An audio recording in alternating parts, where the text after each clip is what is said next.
Dios les bendiga, amados hermanos queridos y hermanas. Estoy aquí para grabarles un mensaje al cual he titulado La Roca. ¿Ok?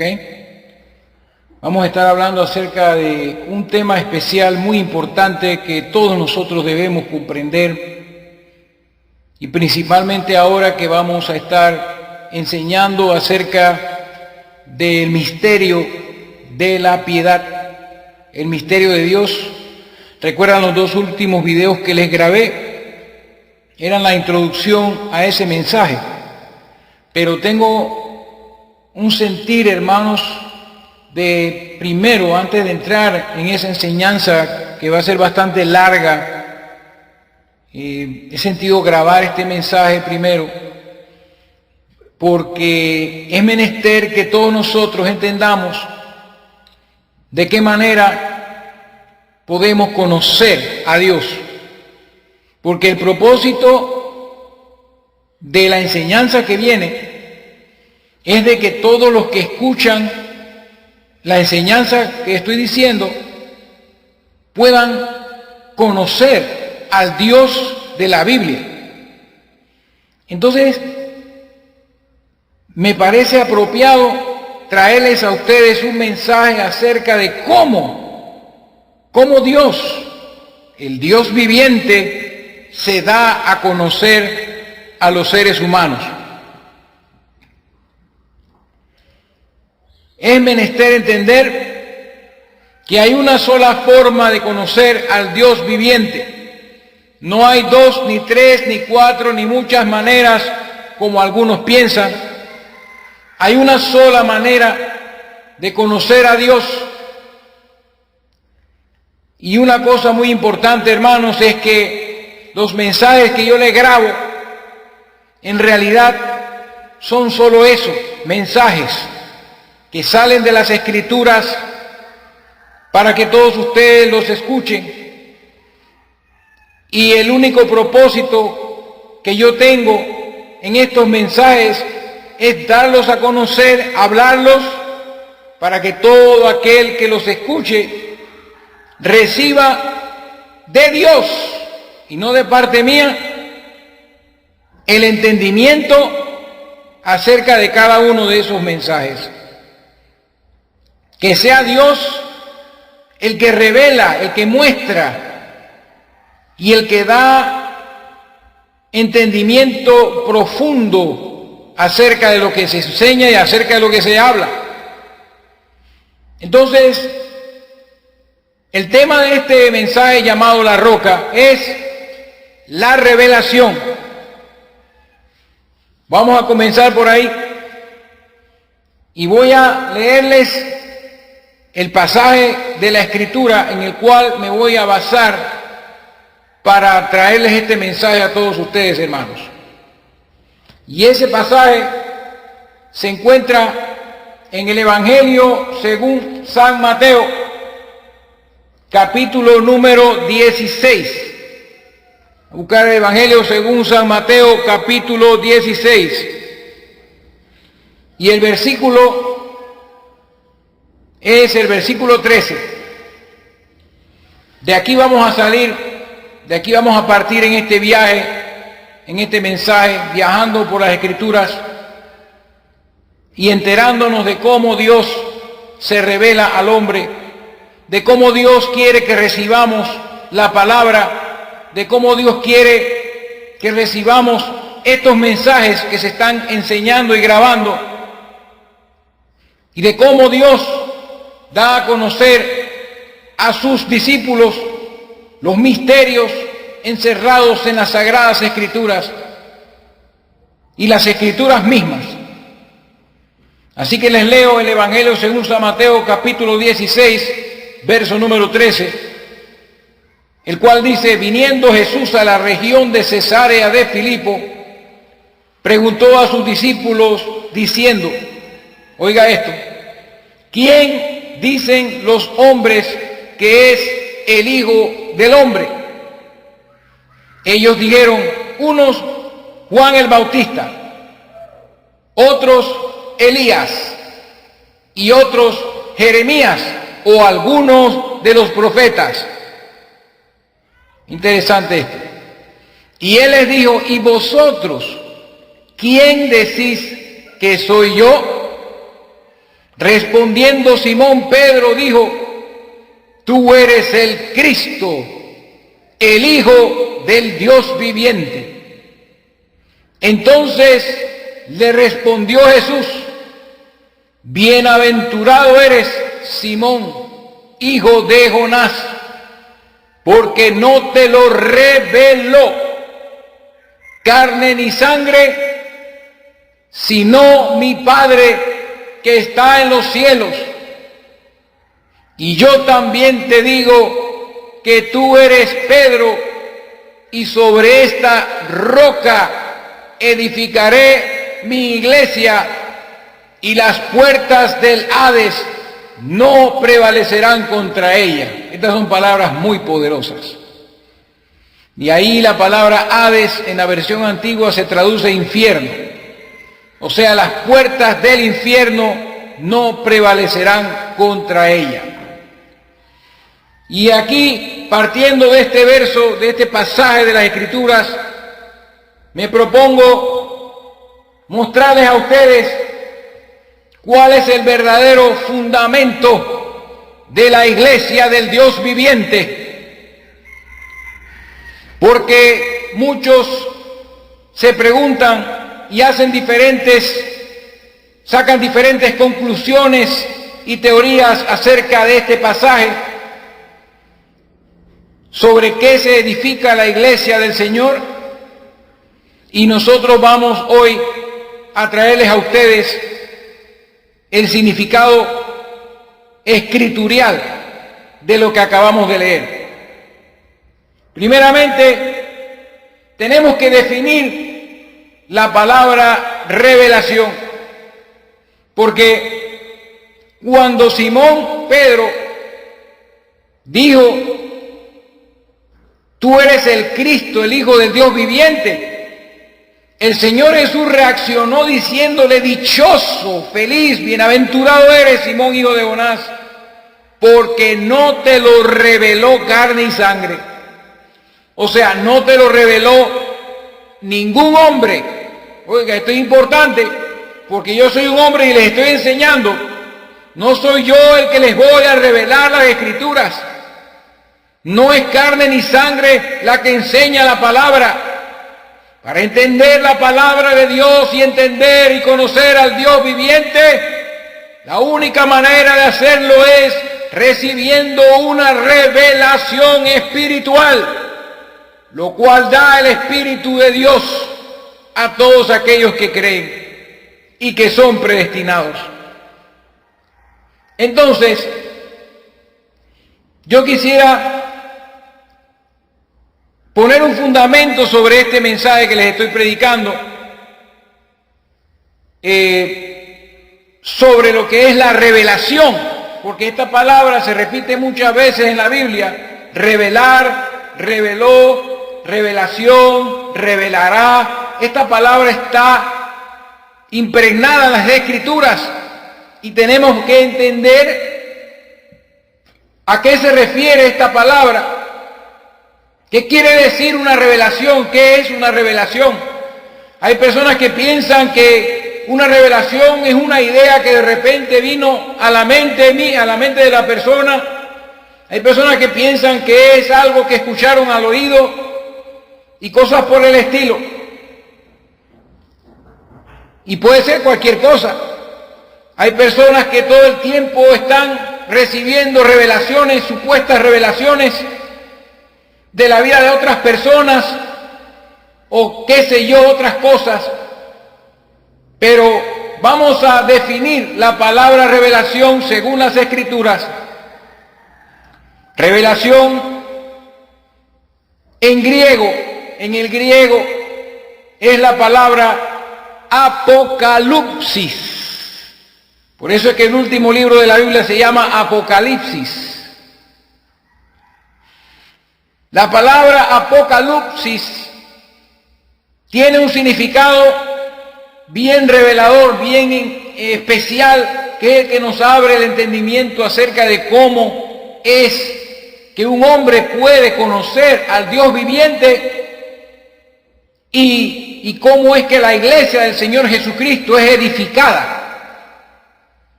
La palabra Apocalipsis siempre denota aquello de lo cual se ha quitado la cubierta y removido el misterio para que todos puedan ver de igual manera lo que ha sido revelado. Interesante, para que todos puedan ver de igual manera lo que ha sido revelado. En otras palabras, si tenemos una sola Biblia, todos tenemos que tener un solo sentir, una sola fe, un solo Dios, un solo Señor, un solo entendimiento de ellas, de las Escrituras. Es importante. Si tenemos una sola Biblia, todos debemos creer igual. Aquí no hay oportunidad, aquí no hay espacio para opiniones, teorías e hipótesis. Aquí no hay espacio para decir yo creo esto y tú crees aquello, pero los dos somos hermanos y nos llevamos bien y cada quien cree como bien le parece. No, Señor.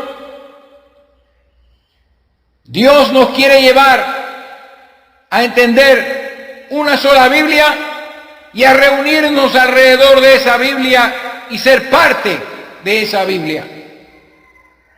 Entonces,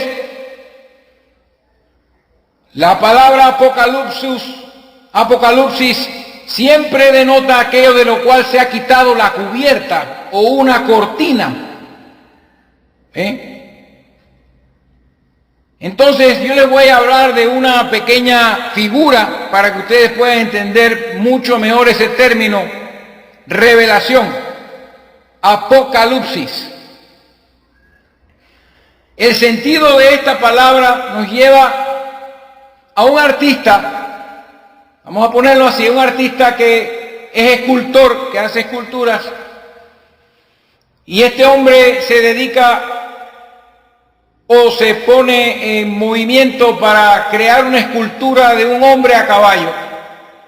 Y comienza este hombre con una piedra o con un pedazo de madera o algo, digamos una piedra, y comienza a esculpir la piedra poco a poco. Y puede tomar una semana, puede tomar 2 semanas, 3, 4, 5 semanas, qué sé yo, 2, 3 meses, para de esa piedra sacar un hombre montado a caballo, una escultura de un hombre montando a caballo. Entonces este escultor se pasa todo ese tiempo haciendo todos los detalles, los ojos del que cabalga, los ojos del caballo, las patas del caballo, la cola del caballo, el cuerpo del hombre, los estribos, todo lo que tiene que ver con un hombre montado a caballo. Y de esa piedra que no tenía forma, él saca esa forma de esa obra maestra que él se propuso en un principio hacer con su talento. Y cuando la termina, este hombre pone una cubierta o una sábana, ¿no?, sobre la misma. Y así entonces él cubre o tapa o esconde la escultura. Póngame mucha atención a esta figura que le estoy hablando. Entonces, este hombre invita a 10 personas para que una por una entren al salón donde está la escultura y vean la escultura con la cubierta. Entra la primera persona y ve la escultura con la cubierta, con la sábana, y no sabe lo que hay ahí, pero como la sábana toma cierta forma de lo que está tapando, el escultor le pregunta: oye, fulano, ¿qué ves en esta imagen? Entonces la persona trata de prácticamente adivinar qué es lo que hay debajo de la sábana. Y una persona puede decir: bueno, eso me parece un barco de vela. Y entonces le dice: muchas gracias, caballero. Y después le dice a la segunda persona: pase adelante.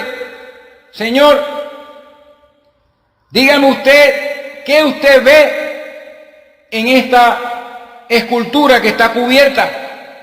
Y este hombre comienza a analizar con su mente y a imaginarse cosas y ve las protuberancias en la sábana y todo. Y él dice, bueno, a mí me parece que ahí lo que hay es como un edificio con varias torres o con una torre. Y el escultor viene y le dice, bueno, muchas gracias. Y así va uno tras otro hasta que las 10 personas entran en el cuarto. Y resulta que en el salón están estas 10 personas y cada persona ha dicho lo que le parece, ¿verdad? Esto está bonito. Cada persona ha dicho lo que le parece acerca de lo que está viendo, de la forma que puede tener lo que está debajo de la cubierta. Y tienen diferentes opiniones, diferentes formas de verlo. ¿Qué es lo que está pasando con la Escritura? Lamentablemente en nuestro tiempo tenemos una sola Biblia, pero tenemos miles y miles de personas que la ven de diferentes formas, la interpretan de diferentes formas. Usted ve YouTube, por ejemplo, en el internet, está todo plagado de gente que tienen sus propias ideas acerca de lo que la Biblia significa, de quién es Dios. Tienen sus propias ideas acerca de Jesucristo. Tienen sus propias ideas acerca del Antiguo y del Nuevo Testamento. Y las librerías están llenas de libros, que por cierto, no deberíamos comprar ningún libro que no fuera la Escritura, que no sea la Biblia. En este tiempo no estamos para comprar libros escritos por hombres y perder tiempo leyendo las opiniones de una persona que ha visto una obra de arte cubierta con una sábana. Porque eso es lo que pasa. La palabra de Dios ha sido encubierta de muchas personas y las personas no pueden ver lo que hay en ella. Pueden ver ciertas cosas, ciertos rasgos y tener sus propias hipótesis y crear inclusive denominaciones basadas en lo que ellos entienden en la Biblia. Y así cada persona tiene su propia forma de ver las Sagradas Escrituras, su propia manera de entender quién es Jesucristo. Por eso es que quiero traer este mensaje tan importante para ustedes, porque después de este mensaje comenzará la enseñanza acerca del misterio de Dios. Vamos todos a tener la oportunidad de que se nos revele el Dios de la Biblia. El que tiene oídos para oír, oiga lo que el Espíritu dice a las iglesias. Oiga lo que el Espíritu dice en este tiempo presente. Volvemos al escenario y llega el momento donde están estas 10 personas que han sido escogidas por el escultor para que vengan a dar su opinión acerca de lo que hay debajo de esa sábana. Entonces el escultor le dice a todos, damas y caballeros, yo les voy a mostrar, les voy a enseñar lo que yo he esculpido, les voy a enseñar mi obra maestra para que ustedes todos vean lo mismo. Y el escultor talentoso, con mucho gozo, toma con su mano la cubierta, la sábana y quita eso y lo remueve de su hombre montando a caballo, para que todos puedan ver de igual manera lo que ha sido esculpido. Eso es revelación. Ese es el sentido de la palabra apocalipsis en griego, que significa, que se traduce revelación en nuestras Biblias. Y en el momento en que el escultor quita, en que el artista quita esta cubierta, eso entonces inmediatamente se revela a las 10 personas que fueron escogidas para entrar en ese lugar. Ojalá me puedan captar por dónde va la línea de pensamiento acerca de este mensaje. Entonces eso es revelación.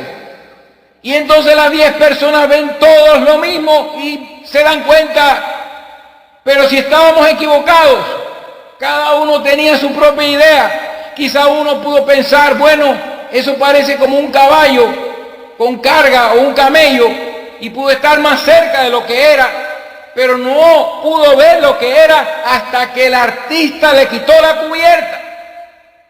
Entonces, hermanos, el Espíritu Santo, desde muchos milenios atrás, ha estado esculpiendo una obra maestra a través de los siglos, la cual podemos ver escrita en las Sagradas Escrituras. La preciosa Biblia que lamentablemente tenemos que pagar dinero para tenerla. Debería ser gratuita para todos, una buena Biblia. Pero el diablo se ha apoderado de las páginas, de las imprentas, de las cubiertas, de los almacenes y todo. Y para poder tener una Biblia de buena calidad hay que pagar dinero.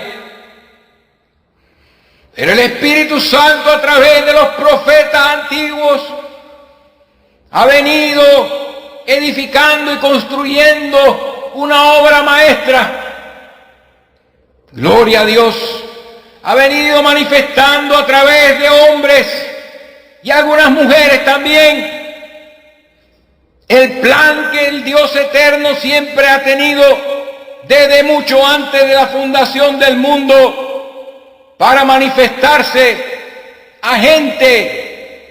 a los hombres que Él mismo iba a crear. El plan que estuvo desde la eternidad, cuando no existía tiempo, se fue poco a poco manifestando y revelando en todas las edades. Y entonces, hermanos, hasta que por fin tenemos las Sagradas Escrituras, tenemos la Biblia.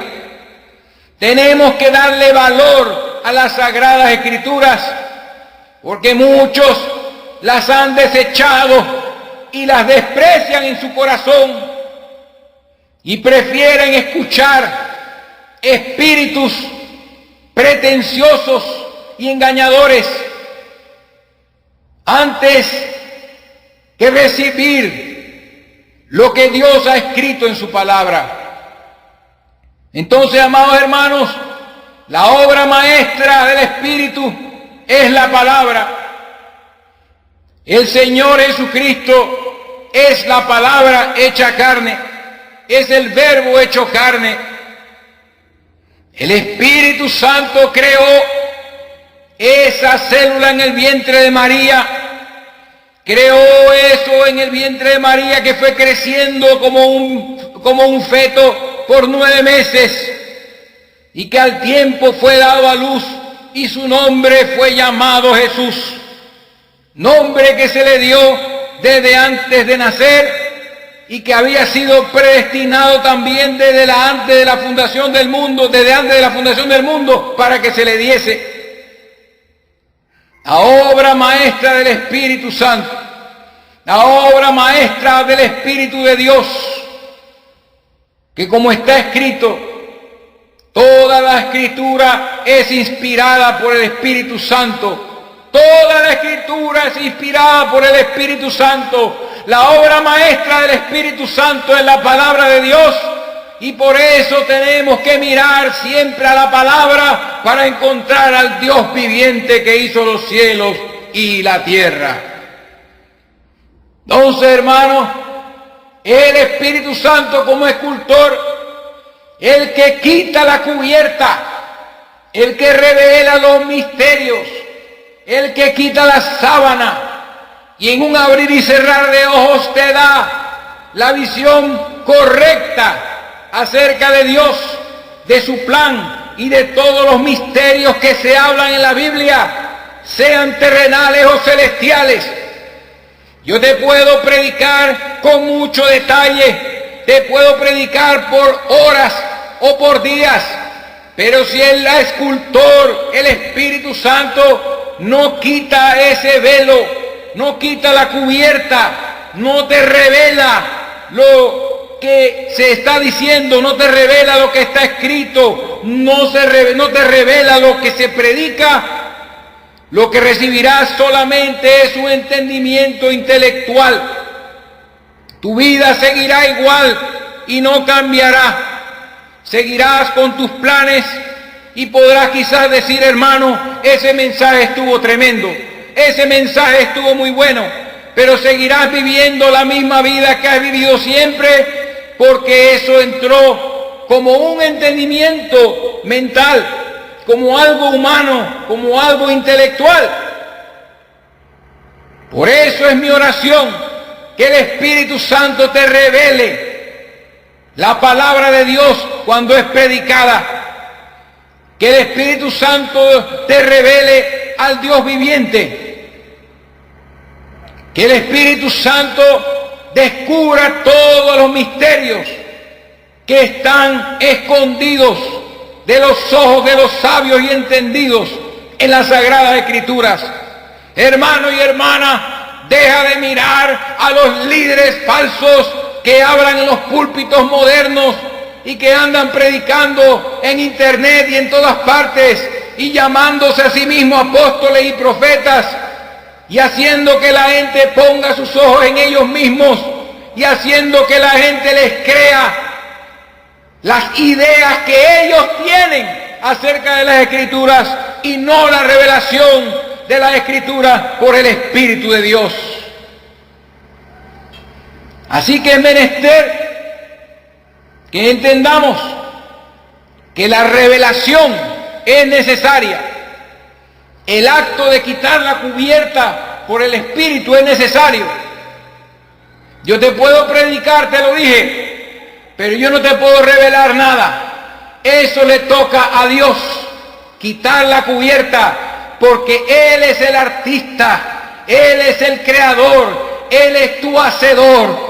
Ay, dale gloria y dale honra. Él es quien hace la obra de mostrarle a su gente las cosas que Él quiere que ellos sepan.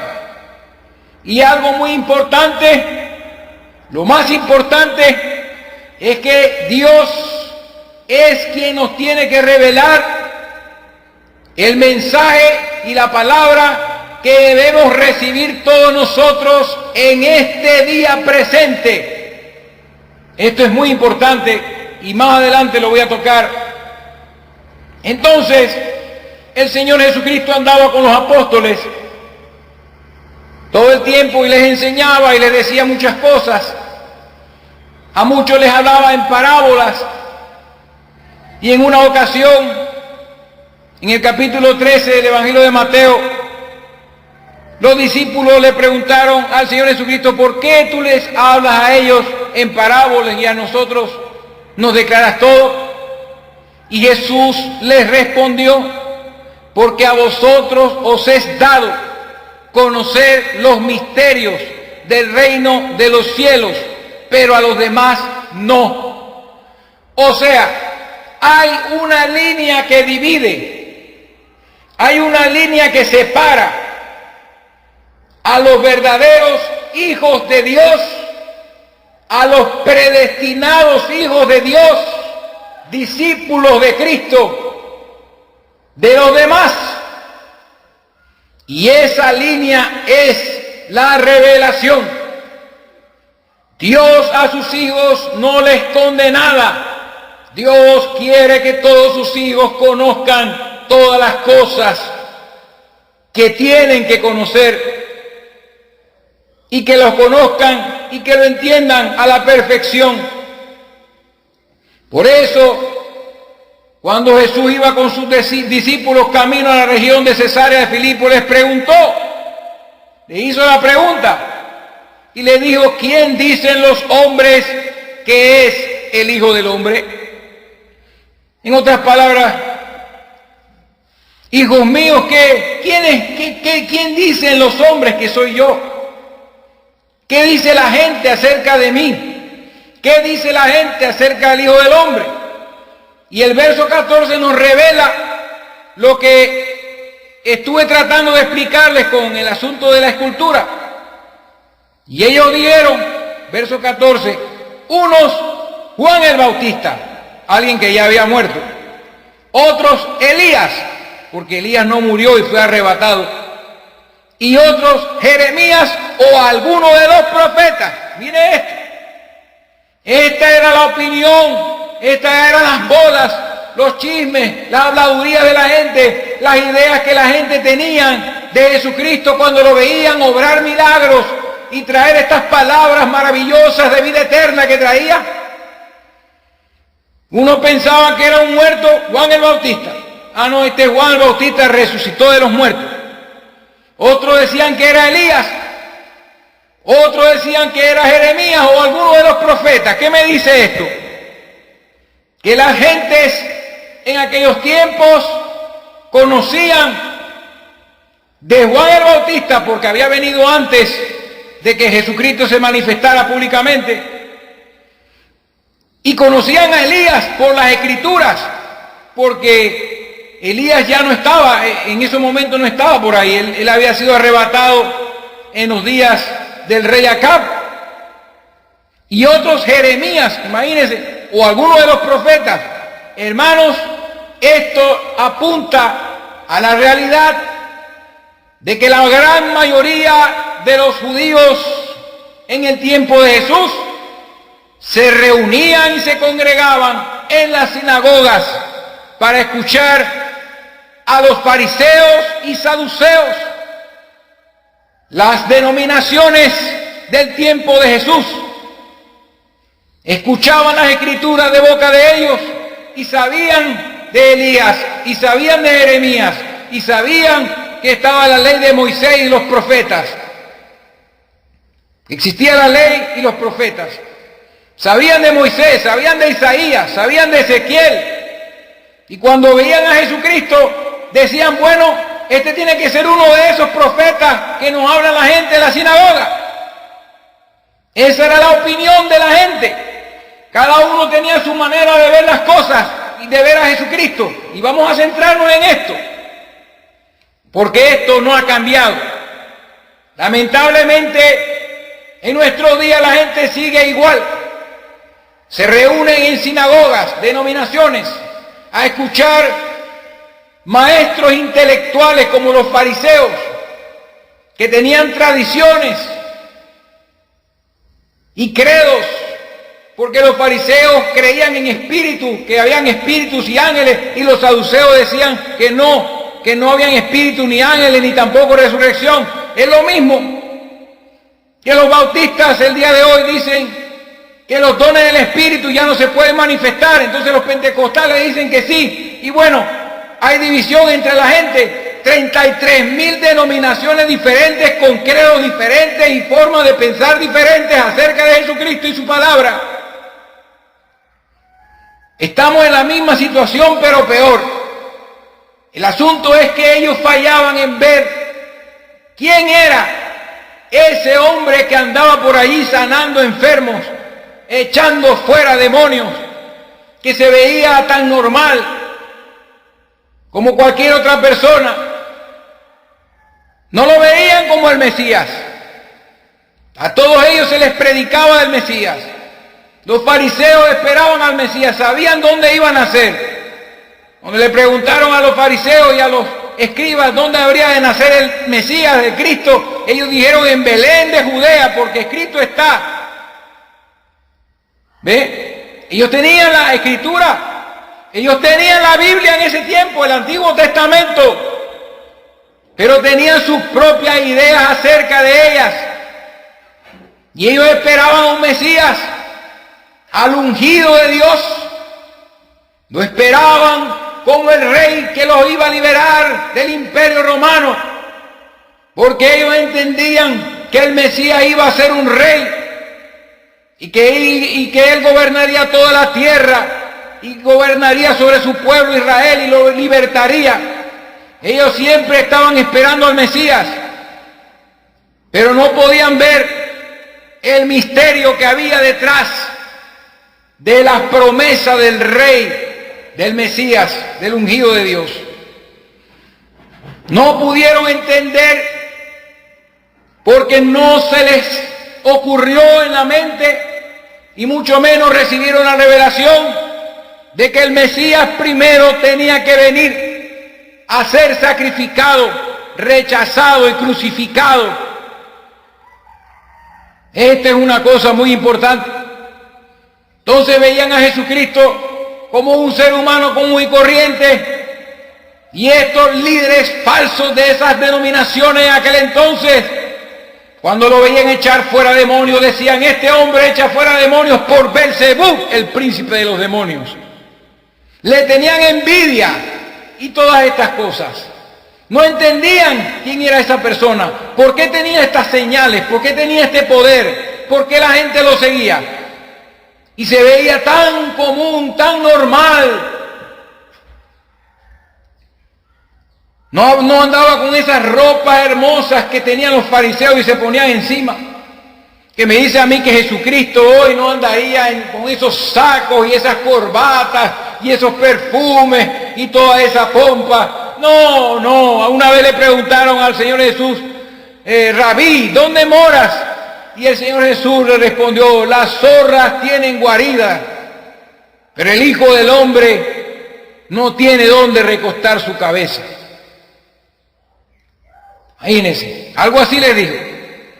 Era un hombre tan sencillo y tan humilde, tan normal, que la gente no podía creer que él pudiera ser alguna otra cosa más que un profeta resucitado del Antiguo Testamento. Esa era la idea que ellos tenían. Y en el día de hoy, el mundo se ha hecho muchas ideas acerca de Jesucristo. Por ejemplo, los adventistas del séptimo día dicen que Cristo en su humanidad participó de nuestra caída naturaleza pecaminosa. Supuestamente, según ellos, Jesucristo en su vida humana participó de la naturaleza pecaminosa que tenemos nosotros. Esa es la conclusión que ellos han sacado. ¿Por qué? Porque el artista no les ha quitado la cubierta, no les ha quitado la cubierta de la obra maestra, y ellos se han hecho su propia opinión acerca de Jesucristo.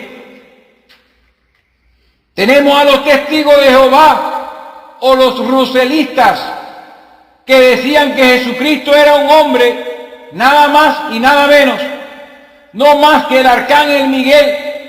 Dios lo creó, dice, está muerto para siempre, sufrió la destrucción eterna, no resucitó corporalmente. Eso es lo que dicen los testigos de Jehová: él no resucitó corporalmente, no, él ya murió. O sea, ese es lo que ellos han podido ver, lo que Russell, el fundador de esa secta, pudo ver en las Escrituras y sacó esa conclusión y edificó una sinagoga, una congregación, una secta, una asamblea sobre el fundamento de su opinión acerca de Jesucristo. Y hoy en día tenemos los testigos de Jehová regados por todas partes repartiendo panfletos con figuritas y cosas para atraer gente y meterlas en sus casas, en sus edificios. Y así tenemos más ideas acerca de Jesús. Los mormones, que dicen que Jesús es tanto el Padre como el Hijo, las dos cosas. Ellos tienen esa idea. Entonces Jesús, cuando oraba, seguramente estaba orando consigo mismo. O sea, porque no pueden, están un poco cerca de las cosas, pero no pueden llegar a lo que es la verdadera revelación de Jesucristo, porque el Espíritu no se los ha revelado.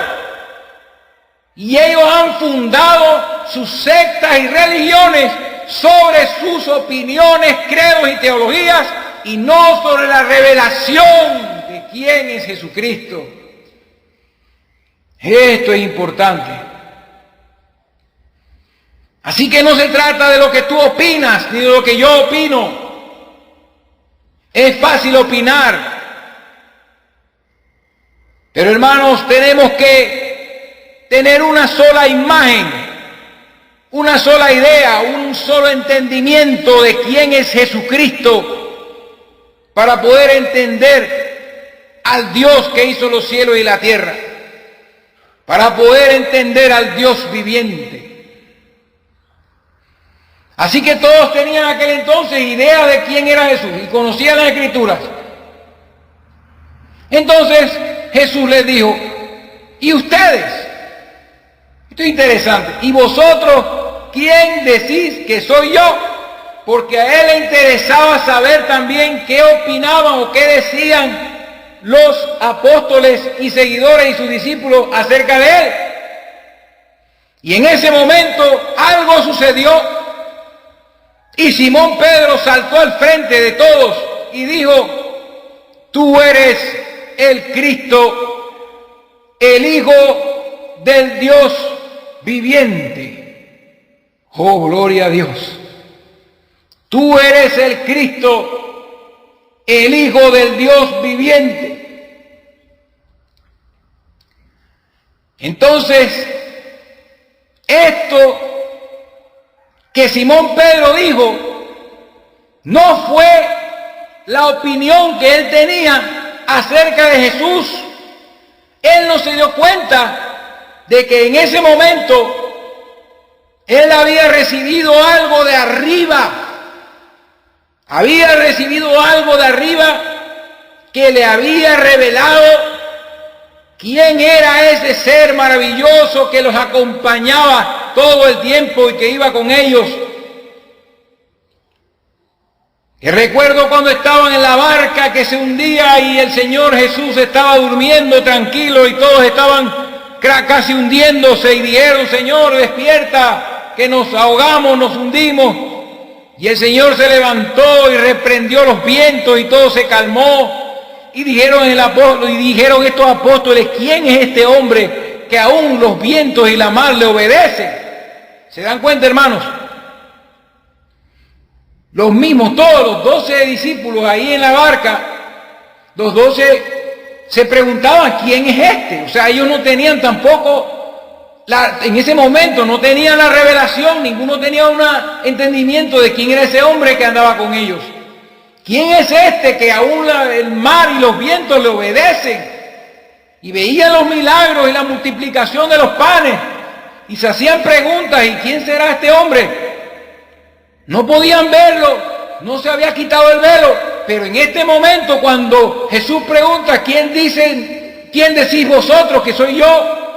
Entonces Pedro recibió una bendición de lo alto, recibió el apocalipsis de Jesucristo y se le reveló, tú eres el Cristo. Oiga esto significa el ungido, el Hijo del Dios viviente. Esto es tan importante, hermanos, esto es tan importante.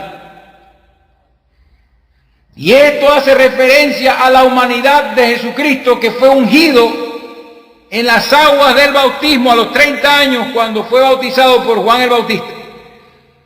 Cuando él llegó a esas aguas, descendió el Espíritu Santo tomando forma de paloma y se posó sobre él y fue ungido con la plenitud de la divinidad, la plenitud de Dios corporalmente. Y de allí fue al desierto para ser tentado, y regresando de la tentación, empezó a manifestar los grandes poderes del siglo venidero. Sanaba a los enfermos, a los mancos, a los ciegos, echaba fuera a los demonios, y resucitaba a los muertos, hacía oír a los sordos, hacía levantarse a los paralíticos. No había nada que se pudiera resistir a la palabra que salía de su boca. En ese momento fue ungido ahí en las aguas del bautismo. Y entonces aquí se le revela a Simón Pedro que este hombre que está aquí es el Hijo de Dios. Tú eres el Cristo, el Hijo del Dios viviente. A lo cual entonces Jesús le responde y le dice: bienaventurado eres, Simón, hijo de Jonás, porque no te lo reveló carne ni sangre. Mira, Simón, esto que tú acabas de decir no te lo ha enseñado ningún hombre, no lo has aprendido en las sinagogas, no lo has aprendido de la boca de ningún ser humano en esta tierra. Esto no te lo ha revelado carne ni sangre. Y él usó la palabra, no te lo reveló. Ahí yo creo que van a salir dos partes de este mensaje, hermanos, porque tengo que ir poco a poco.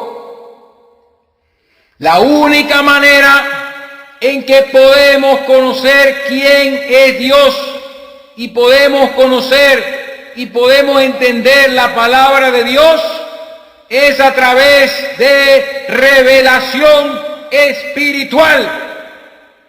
No por carne ni sangre, no por lo que yo te enseñe, sino que al escuchar lo que estás escuchando, al recibirlo, el Espíritu viene sobre ti y te revela lo que se está hablando, y eso cambia inmediatamente tu percepción acerca de Dios y cambia tu estilo de vida, cambia tus esperanzas, cambia tus planes, cambia todo, y comienzas a crecer y comienzas a cambiar y te conviertes en un hijo, en una hija del Dios viviente.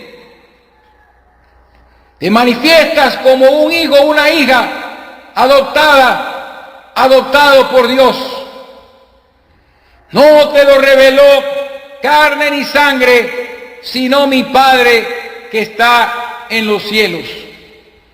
Fue una revelación de Dios lo que Simón, hijo de Jonás, recibió en ese momento. La verdad acerca de Jesucristo, no la opinión que él tenía, ni lo que enseñaban en las sinagogas. Y Jesús continúa diciendo, vamos a llegar a un momento en el cual vamos a empezar a hablar de muchas escrituras aquí. En el verso 18 dice, yo también te digo que tú eres Pedro. Le puso otro nombre, él se llamaba Simón, y le puso Pedro. Y sobre esta roca edificaré mi iglesia, y las puertas del infierno no prevalecerán contra ella. Le digo, número 1, tú eres Pedro. Número 2, y digo, y sobre esta roca, no le digo sobre ti, como dicen los católicos que Pedro es la roca sobre la cual se edifica la iglesia. ¿Cómo puede ser Pedro una roca si él tropezó negando al Señor 3 veces? ¿Cómo puede ser Pedro una roca si muchos años después de Pentecostés se portó como un hipócrita delante de los Gálatas?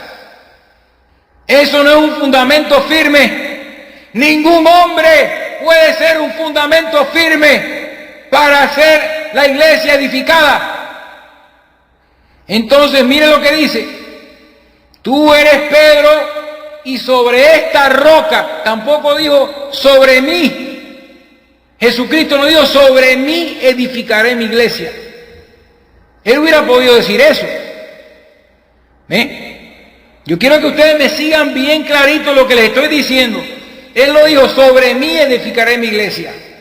Él dijo, sobre esta roca edificaré mi iglesia. Número 3, Él dijo, edificaré mi iglesia. O sea que el que edifica la iglesia es Jesucristo. Después vamos a hablar de eso. El que edifica la iglesia es Jesucristo. Dice la palabra en Hechos de los Apóstoles que el Señor añadía cada día a los que habían de ser salvos. Él estaba edificando a su iglesia y mencionó la palabra iglesia que viene del griego eclesia. Ese término lo vamos a explicar más adelante. Y le dijo que las puertas del infierno no prevalecerían contra ella, contra esa iglesia. Entonces, ¿cuál es el fundamento? ¿Qué es esa roca? Mire, la palabra Pedro viene de petos y Petros o Petros, se traduce en el arameo kepas, lo que significa fragmento de una roca. Y mire, fragmento de una roca. Qué importante es esto, ¿eh? Vamos a hablar sobre eso más adelante. Pero entonces le dijo, tú eres Pedro y sobre esta roca, griego, significa Petra. Y eso es otra cosa muy diferente a Petros o a Petos. Petra en el griego es una piedra inmovible que no se puede mover, ni puede moverse, ni destruirse, ni nada por el estilo. Entonces, bienaventurado eres Simón y Jonás, porque no te lo reveló carne ni sangre, sino mi Padre que está en los cielos. Y yo también te digo que tú eres Pedro, y sobre esta roca, o sea, la revelación, hermanos, por amor de Dios, la revelación que recibió Pedro, sobre esa revelación, Jesucristo edificará y edificaría su iglesia. Si nos vamos al libro de Hechos de los Apóstoles, en el capítulo número 8, vemos en el capítulo 8 del libro de los Hechos que en una ocasión Felipe el evangelista, uno de los 7 diáconos de la iglesia primitiva, fue llevado por el Espíritu a acercarse a un carro donde había un africano de Etiopía, un eunuco que venía leyendo el libro de Isaías. Y el Espíritu le dijo a Felipe, mire lo que hace el Espíritu edificando ese Jesucristo. O sea, no podemos decir que el Espíritu es la tercera persona, eso es algo falso. El Espíritu Santo es el Espíritu que estaba en Cristo, que se repartió entre los 120 y podría repartirse entre el mundo entero. Pero para poder recibir esa porción del Espíritu de Dios, el Espíritu Santo, uno tiene que arrepentirse y ser bautizado en el nombre de Jesucristo para perdón de pecados, y entonces uno recibe ese don, el don del Espíritu Santo.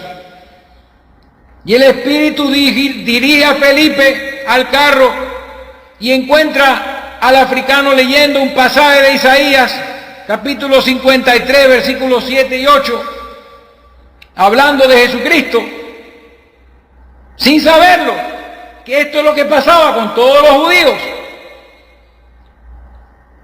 Dice que Felipe lo oyó que leía el profeta Isaías y le dijo, pero ¿entiendes lo que lees? El trabajo de Felipe es el que estoy tratando de hacer, hermanos. Estoy tratando de hacer el trabajo de Felipe. ¿Entiendes lo que lees? Entonces él dijo, ¿cómo podré si alguno no me enseñare? Y rogó a Felipe que se subiese y se sentara con él. Capítulo 8, verso 32.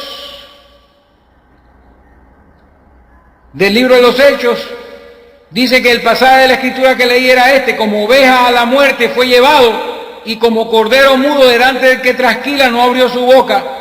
En su humillación no se le hizo justicia, mas su generación, ¿quién la contará? Porque fue quitada de la tierra su vida.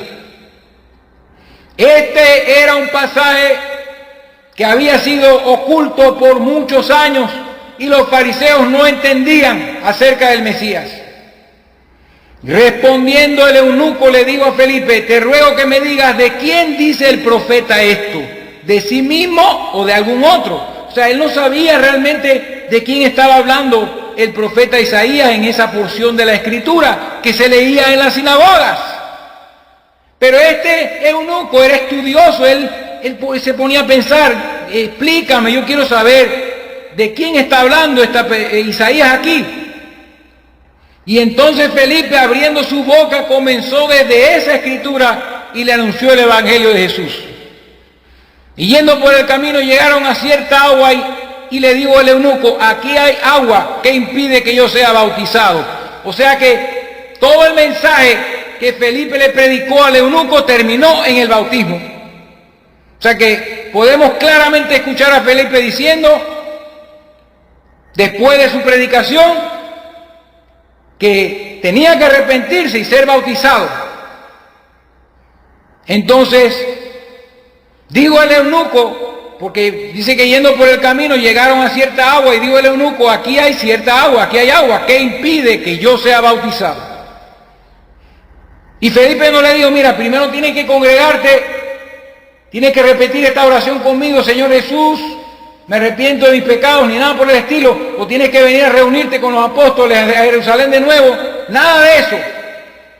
Felipe le dijo: si crees de todo corazón, bien puedes. Y respondiendo dijo: creo que Jesucristo es el Hijo de Dios. Amén. Lo mismo que dijo Pedro. En ese momento, mientras Felipe le predicaba el evangelio, el Espíritu le quitó el velo del misterio acerca de esa escritura, y Felipe terminó diciéndole que había que bautizarse inmediatamente, y el eunuco reaccionó porque recibió la misma revelación que recibió Pedro. No fue de carne y sangre. Él hubiera podido rechazar lo que Felipe decía, pero el Espíritu en ese momento le abrió el entendimiento, le abrió el misterio, le quitó la cubierta de los ojos, y él dijo: me quiero bautizar. Y se bajaron del carro después que él confesó lo mismo que confesó Pedro. Recibió la revelación: tú eres el Cristo, el Hijo del Dios viviente. Y él dijo: creo que Jesucristo es el Hijo de Dios. Prácticamente dijo lo mismo. Llegaron al bautismo y fue este hombre de África bautizado, y el Espíritu arrebató a Felipe y el eunuco no lo vio más. Yo he mencionado esto anteriormente. El eunuco no lo vio más y Felipe fue arrebatado 40 kilómetros al norte de ese lugar. Y el eunuco siguió su camino ya con la revelación del Espíritu que él necesitaba para entender las Escrituras. Felipe le predicó un mensaje suficiente para que él volviera a leer las Escrituras en el Antiguo Testamento y empezara a entender a través del Espíritu todas las cosas que se hablaban allí del Señor Jesucristo, de la venida del Mesías. Entonces, ¿qué viene siendo la roca sobre la cual se edifica la iglesia? La revelación de que Cristo es el Hijo del Dios viviente. La revelación, o sea, el Cristo revelado, el Cristo manifestado, revelado por el Espíritu. Vamos a seguir más adelante con estas cosas. Pero este es el fundamento de la iglesia. la revelación de las Escrituras. Recuerden, Jesucristo es la palabra. En el principio era la palabra era con Dios y la palabra era Dios. Entonces entendemos allí claramente que Jesucristo era la palabra de Dios hecha carne, que es sobre lo cual vamos a enseñar muy pronto. ¿Cómo es esto, el misterio de Dios? Pero yo necesito que escuches claramente la gran realidad de que si el Espíritu no te revela eso, tu vida seguirá igual. Y no habrá ninguna reacción, no hay ningún cambio, no habrá ningún cambio. El Espíritu tiene que revelarte a Dios y a su palabra. Como Jesucristo es la palabra de Dios, eso entonces nos da a entender claramente que la única forma de entender la palabra de Dios o las Escrituras, la única forma de entender las Escrituras es a través de revelación espiritual, revelación del Padre, del Espíritu. Dios es Espíritu, dice la Escritura, y los que le adoran es necesario y los que le adoran en espíritu y en verdad es necesario que le adoren. Entonces, hermanos, dice la Biblia después, sobre esta roca, sobre esta piedra inmovible. Mira, cuando Dios se te revela, ya no hay manera que te puedas mover. Quedas sobre un fundamento sólido, permanente y eterno. Bendito sea Dios. Sí, Señor. Cuando el Dios vivo te revela las Escrituras, no hay forma de que te puedas mover de allí. Tu vida cambia rotundamente. Tu vida comienza a caminar por los caminos eternos del Dios viviente. Comienzas a hacerte parte de las Escrituras en tu presente. Y esto es importante también saberlo. La revelación de Jesucristo en tu edad. La revelación de la palabra en esta edad. La iglesia verdadera en el día de hoy es el grupo de personas sacadas y escogidas que se reúnen alrededor de la palabra revelada para la edad que están viviendo, para este tiempo. Ya no estamos en los tiempos de Jesús, ni estamos en los tiempos de Constantino, ni en los tiempos de Lutero, ni en los tiempos de Juan Wesley. No, todas esas edades pasaron, estamos en la última edad y Dios tiene algo que revelarte en esta edad. Dios te quiere revelar el significado completo de las Sagradas Escrituras para nuestro tiempo, no para el futuro tampoco, porque más adelante, después que la iglesia sea llevada y sacada de este mundo, vendrá más revelación, porque el pueblo de Israel, los 144,000 que se hablan en Apocalipsis, serán llamados, recibirán el Evangelio, recibirán esta palabra que estás escuchando el día de hoy, recibirán la revelación de que ese Cristo que ellos rechazaron es el Hijo de Dios, que es el Mesías verdadero. Y el pueblo de Israel, las 12 tribus, 12,000 de cada una, serán reunidas. Pero eso no nos compete a nosotros. A nosotros como iglesia de Jesucristo, como iglesia gentil, nos compete recibir la revelación de Jesucristo para esta edad. Entonces dice la Biblia, sobre esta roca, la revelación, edificaré mi iglesia. La iglesia viene del término griego eclesia, que significa llamado fuera, o asamblea de llamados fuera o escogidos.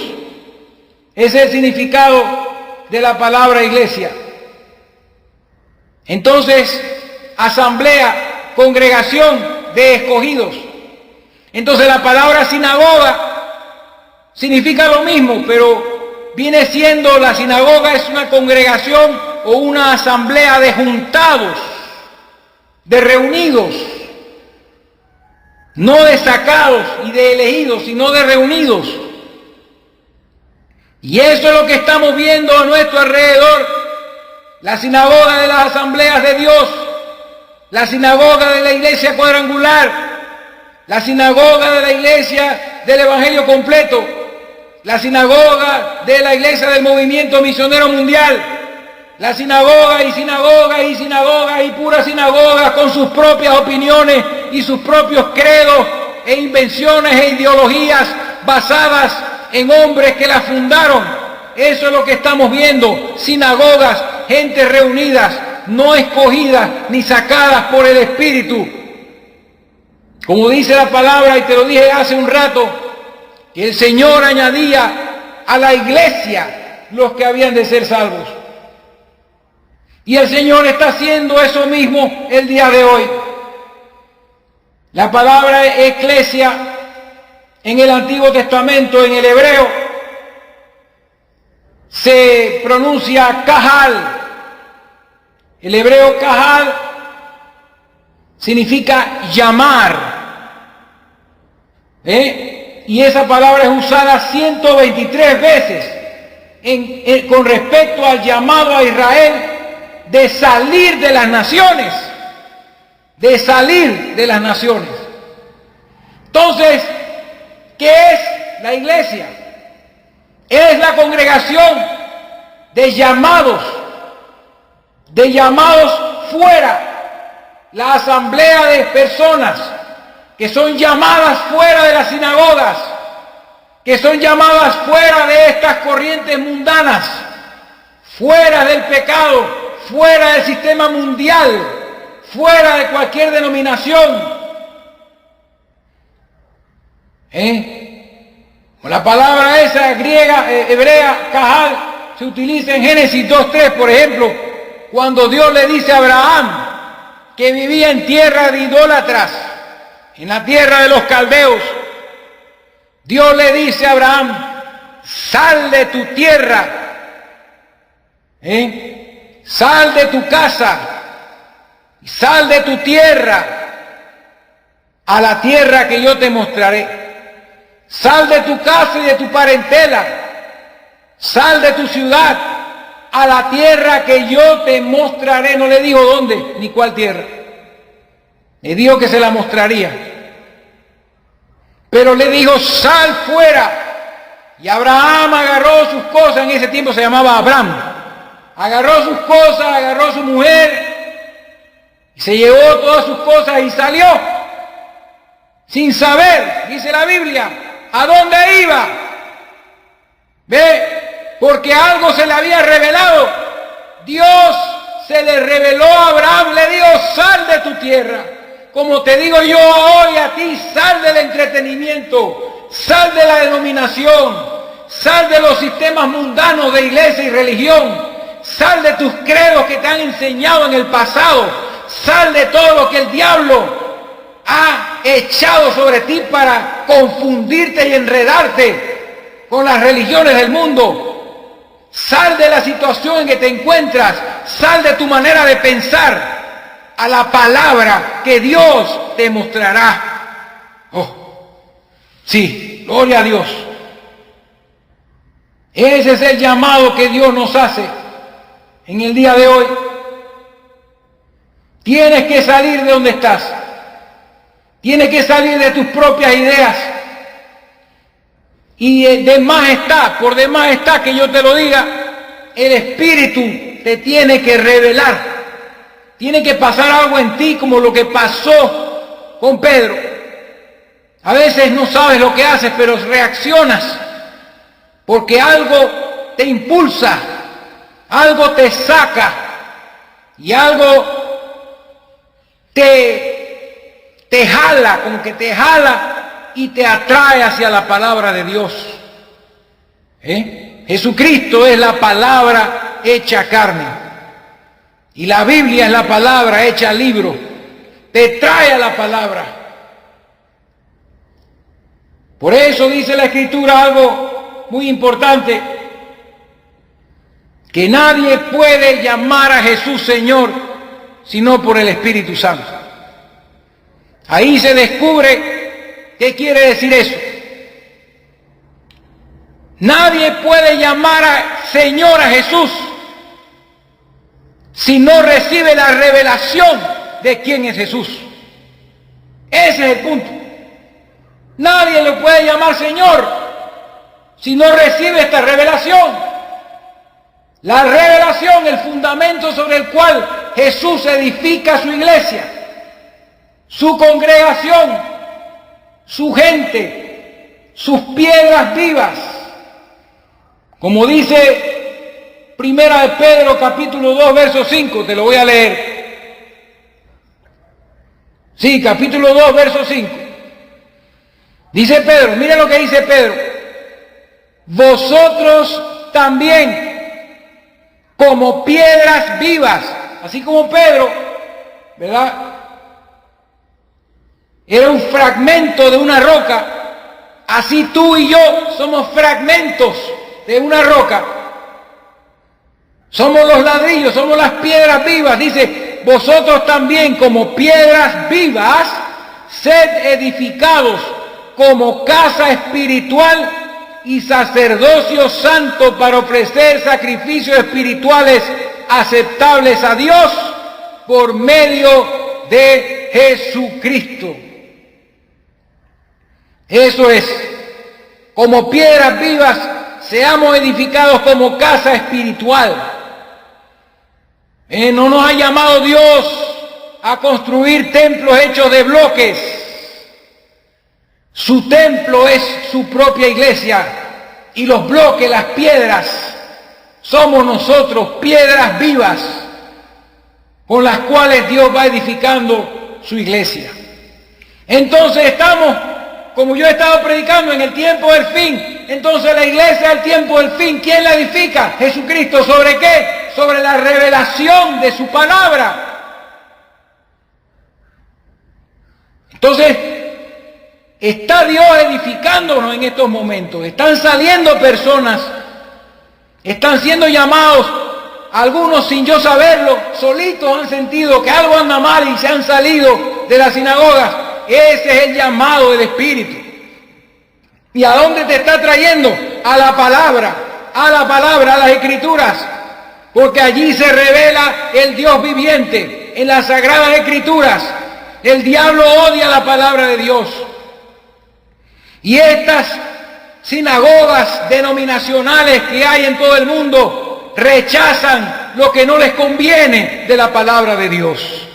Pero todo hijo de Dios, piedra viva, es parte de la palabra, es parte de ese edificio que el Señor está construyendo.